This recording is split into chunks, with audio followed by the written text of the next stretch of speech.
Okay, so I came across this clip and it's absolutely insane. Now, this is insane because these people, these Hillary supporters back in '07, '08, when the election was going on, '07, '08, where the primary was going on for the Democratic nominee.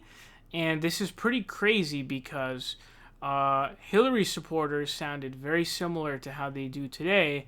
And Larry King here actually does an amazing job. And this is kind of what Larry King does. You know, he gives enough rope to hang themselves, essentially. So he just kind of like answers these questions. He asks these very simple questions.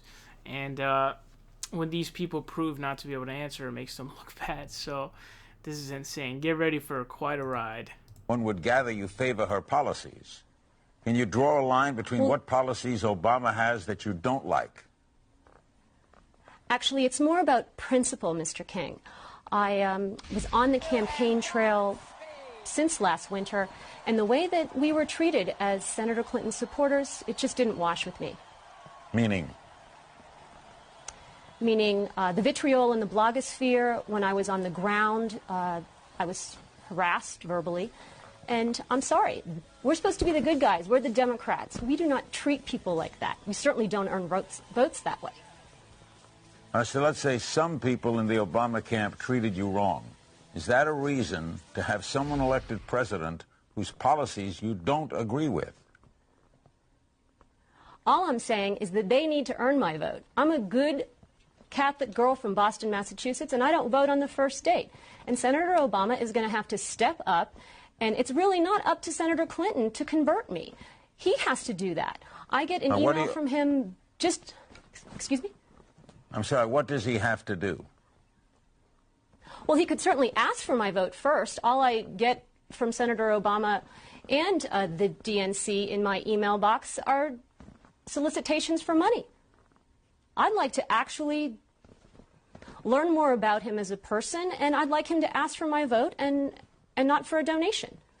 I mean, every time you've watched him speak, he hasn't asked for your vote?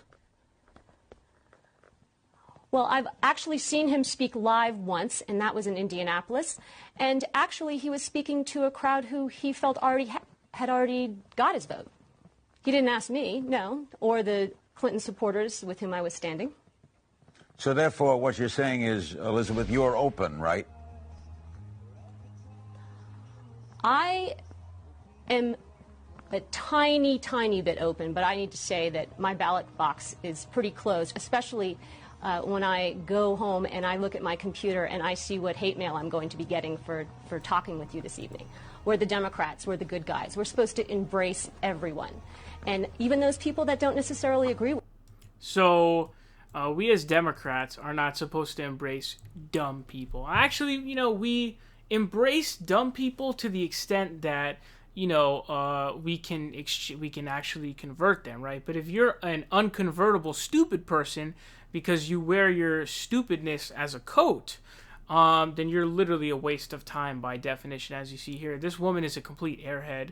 She knows nothing. She literally got exposed by Larry King. Also, she seemed very, like, nervous and unable to really explain herself in any way, shape, or form. It was very cringy to watch. She didn't come across as an educated person, and she explained there that basically, I don't have any policy positions. I don't care about policy positions. It's like this weird, there's this big swath of voters who are people who don't vote for somebody who they agree with policy-wise. They look at weird, arbitrary things like, I don't know, their personality or their aura or their gender and all this other stuff. And so I love it when these people say stupid stuff, right? They lie, they make stuff up. They don't know what they're talking about. And then people criticize them. They go, oh, you're attacking me. Stop sending me hate mail. Stop all the vitriol. Like, yeah, people are very strongly believing in these policy positions, and then they call you out for, you know, like candidates for not backing those policy positions or not having in the past. And then you sort of ask the supporters about that, you know, very enthusiastically. And so it's like, okay, that's what they're going to do.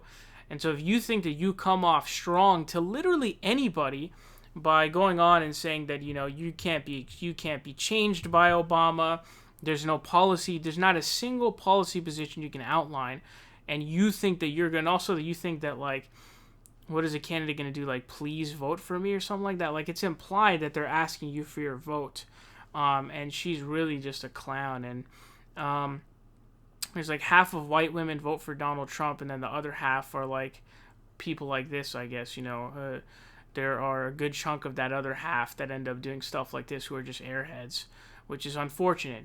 It's very unfortunate to see. There's definitely a privilege that exists to being a white woman, certainly, and so I think we need to start talking about that. Again, half of them vote for Trump, and then, a big chunk of the other half are sitting here being wine moms and all these people who just complete airheads who don't know what they're talking about. But it's so eerily similar to 2016 and 2020 that I had to share this with you. I absolutely had to.